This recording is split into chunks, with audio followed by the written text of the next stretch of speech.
Welcome to Join the Hype, where great minds collide and ideas amplify. I'm your host, Li Jingjing. This show invites young people from around the world to share their insights on global hot topics, discussing the unlimited possibilities for young people.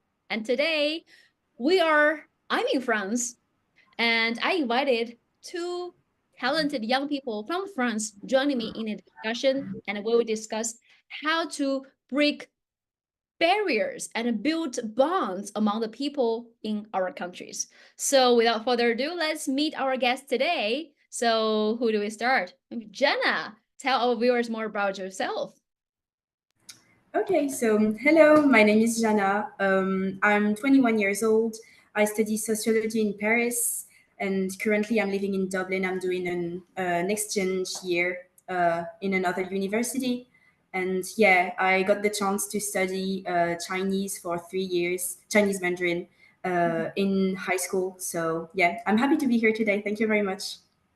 Wow, I'm so glad to hear you started learning Chinese since high school. That's very surprising, and I think it's rare.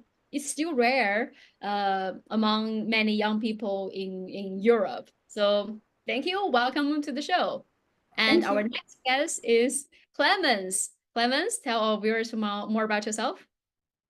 Hi, super nice to be here. I'm Clemens. I'm 23 years old. I'm originally from the south of France.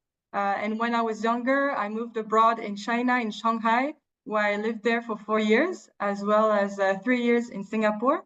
I learned to speak the Chinese Mandarin when I was in school. So that's how I also got the chance to discover the Chinese culture when living there. Wow, very impressive. You lived so many years in China and Singapore, and I'm so happy to hear that. So I'm very looking forward to hear your insights on how to build connections between China and France. So first, I'm interested to hear your own unique stories with China. And how about we start with you, Clemens? You moved to China and lived there for many years. I'm wondering, um, what's the biggest thing that surprised you or shocked you the most when you actually moved to China? Something different from what you heard before? I feel that when I was younger and when I was speaking with my peers at school and learning about China, I felt that it was very traditional. So when I moved there, I was expecting everything to be, especially the city, to be a bit old style, etc. And when I arrived, I saw that everything was very modern with skyscrapers. It's things that we don't see often in France, especially in the south of France. So I was really impressed with the contrast in the city, with the modernity as well. It's actually an extremely developed city and place. So it's something that really impressed me when I moved there. The contrast and the landscapes is I was there in 2013, 14, and then I moved back there in 2016 as well. Mm, quite recent. So no wonder you felt like city are quite modern because like, yeah, I think especially recent 10 years, 20 years, things develop so fast in China. So yeah. Exactly. Thank you so much. And Jenna, what's your story, unique story with China? I know you haven't been to China yet, but you already courageous enough to learn Chinese, one of the most difficult languages in the world, for 3 years. So what's your story with China? Well, so I've always been interested in languages, and so in France, you have to start when you go in middle school. You are 12 years old, and you have to start learning English, and you have to take a second language. And usually people study Spanish or German, sometimes Italian. And I even know some friends that started like as a second language. They do Chinese, but it's not that common. It really depends of the city and the school you are in. And so when I went to high school, I got the chance to. There was actually like some people that started Chinese in middle school, but I could also start it as a third language. So I took it and I had a very nice teacher. We were supposed to go on a trip to China, but I was in high school during COVID. So the year I was supposed to go was the year that COVID happened. So unfortunately, I couldn't go. But it's very good because we are all at home. Instead of going to China, we had some Zoom calls with Chinese students, and then we had a group chat with them on WeChat, and we chatted. So I got to practice Mandarin instead, even though I was not in China. So that was really interesting. In that case, can you say some Chinese? Whatever you want to say. OK，大家好，我叫 Jana，我是法国人，现在我21岁，很高兴认识你。Very nice. Good Thank pronunciation as you. well. So, wow, you are already way more ahead than a lot of people. So, when you go to China, it will be much easier for you to communicate with everyone. So, Sure. I'm curious, which city, which place that you want to visit if you have a chance to visit China very soon? So I think that definitely the biggest cities, so Shanghai and Beijing. Then I also heard a lot about Xi'an. My city, where I'm from, we have a link with Hunan, and I heard a lot about Changsha. I even have some friends in Changsha, so I would like to go to Changsha. And I love pandas, so Chengdu as well. But yeah, I think I heard about Changjiajie as well. I think it's the very big mountains. I saw beautiful pictures there. I have friends that visited this area, so I would like to go there as well. Yeah, Yeah. Zhangjiajie, I think the movie Avatar, you know, the amazing nature, some of the inspirations comes from the scenery in Zhangjiajie. So, well, it really deserves a visit. So, It does, Clement, yes. yeah, Clement, so about you? I mean, you spend quite long time in China. I mean, what's your experience living in China as a French? I heard there's a huge French community in Shanghai these years, Yes, right? there's actually a lot, yes, a huge French community, and there's even in Shanghai a neighborhood with the French neighborhood where we can also find local French food. So it's funny to also visit this neighborhood. I had a really nice experience in China. I was in the French school there, but I also got the chance to follow some Chinese classes. And I was living in a residence with people coming from different countries, as well as locals. So that's also how I got the chance to create to build some relationships and have some friends, which I'm still in contact as of today. So I had a really nice experience there. Also discovering not only the food, which I really love, which is also very different from the French food, but also the history, and also did some visits. I went to the Great Wall of China, so impressive place. And yeah. Okay, well, I think your answers will motivate more people from France to visit China. And by the way, Yana, you can come to China anytime you want because this year it's visa free for French people. So you can just grab a passport and come to China. Very easy now. Yes, Um, I heard about it. That's very nice. yeah. You know, okay, so my next question for you is the misconceptions, misunderstandings about Chinese and about French people. So, Jenna, you haven't been to China yet, but you can say it represents France. I mean, I think people fantasize about going to Paris, about France. So, what's the common misunderstandings that people tend to have about French people? I think from what I heard, people sometimes say that French people can be rude, or I heard a lot that we are a very romantic country and that everyone is like top models. This is the things that I saw on the internet and heard. So I, it's not true. Everyone is beautiful, and I think it's not specific to France. it's a nice country. We have a lot of very beautiful places, whereas it's like big cities or even the countryside. And we have a lot of beautiful buildings, architecture, and art. So I do agree that, yeah, we can be a romantic country, but I think that even China is a beautiful country with a beautiful culture, very diverse. So I don't really, I think any country can be romantic. It just depends of what you would like to see. Or yeah, about like French people being rude. I think that it's because we are very straightforward. We love, when we like people, we love to make kind of fun of them, but it's just in a kind of what you can do with your siblings.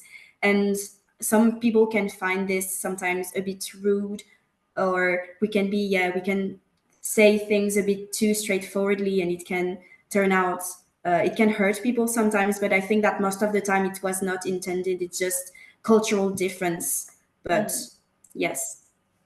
So like it's more like French people are more straightforward, more direct about certain things, about their opinions. Some may take it as rude, but some people who got used to, uh, the criticism or whatever, some may find the humor behind it or the honest behind it. So okay, I think that there's a similarity between Chinese people and French people. I would say Chinese people are quite straightforward on something. Some people tend to believe Chinese or Asians tend to be more conservative. Yes, true. Maybe we don't express our feelings, emotions that direct.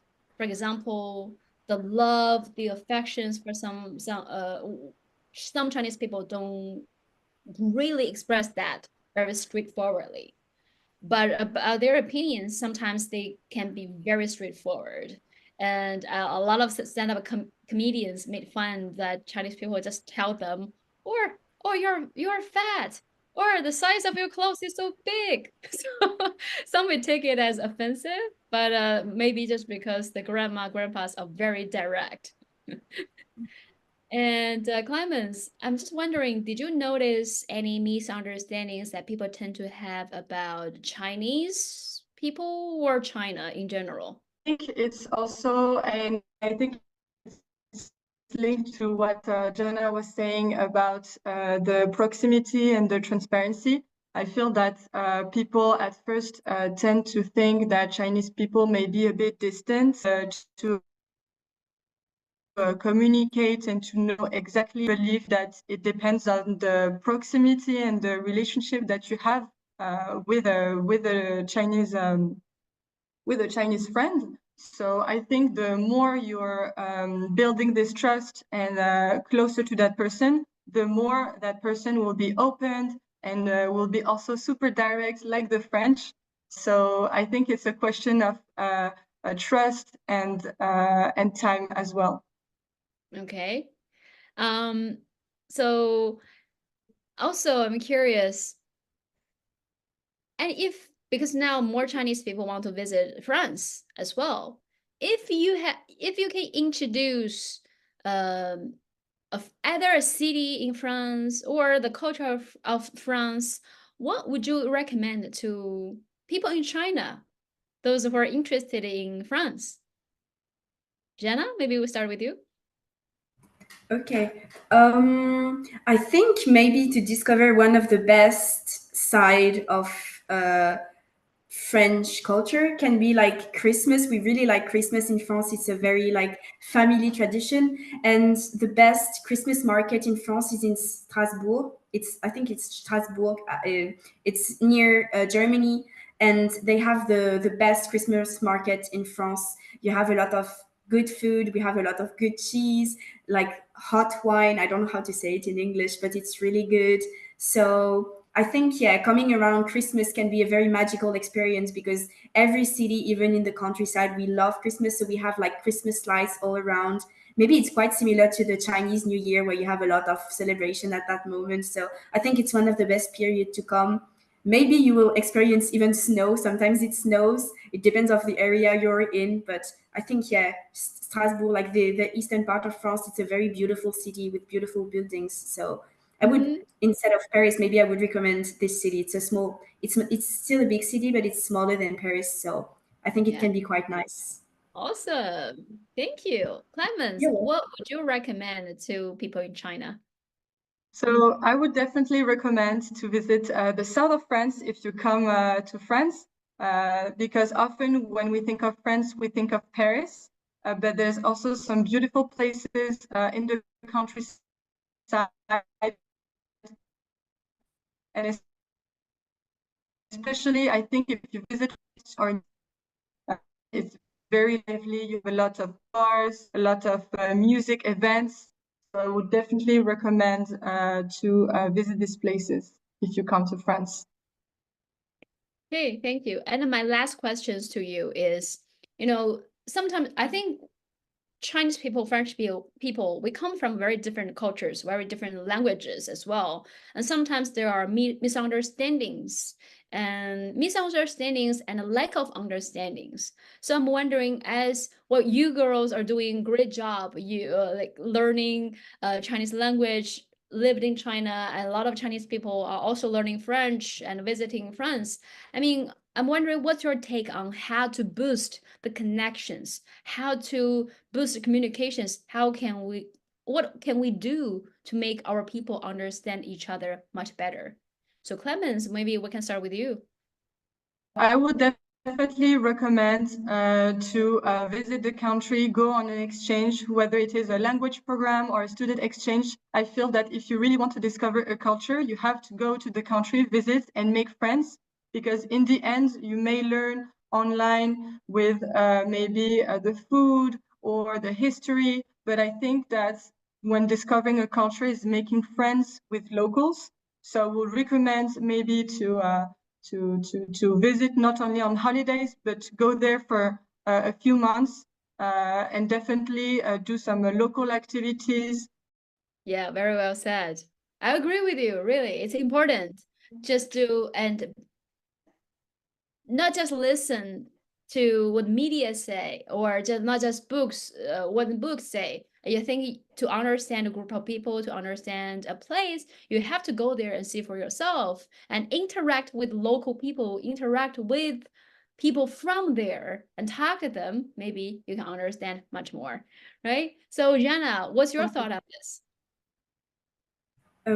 I totally agree with what Clémence said, but I would also add, like, if you don't have the opportunity to travel, for example, because you don't have maybe the money or you don't have the time or you're not sure, you're a bit scared, I think the best way may be like to just chat on the internet with locals. I know that I couldn't go to China and I was a bit frustrated. So what I did is I used a lot of like apps where I could chat with like Chinese people from different cities, and I think it's a very good experience. And I really enjoyed those moments because if you want to learn the language, for example, they can just tell you what people actually say, because sometimes in books it can be quite formal, and if you just want to have a casual conversation, it can be a bit weird sometimes. So yeah, I think definitely chatting with people online or just asking them what they like, what do Chinese young people like, and I think it can be a good insight when you can't go to the country, just like to still learn a lot about the actual real culture and what people do and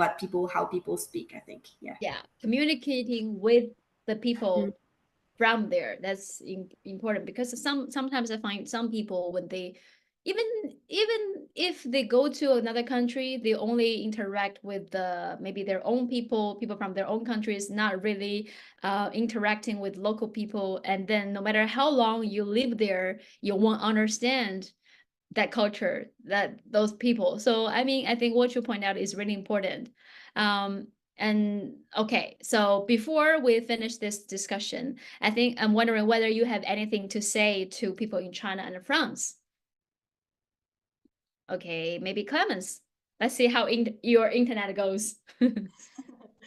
Well, I will definitely say that it's super important to connect, whether it is with friends or with other countries.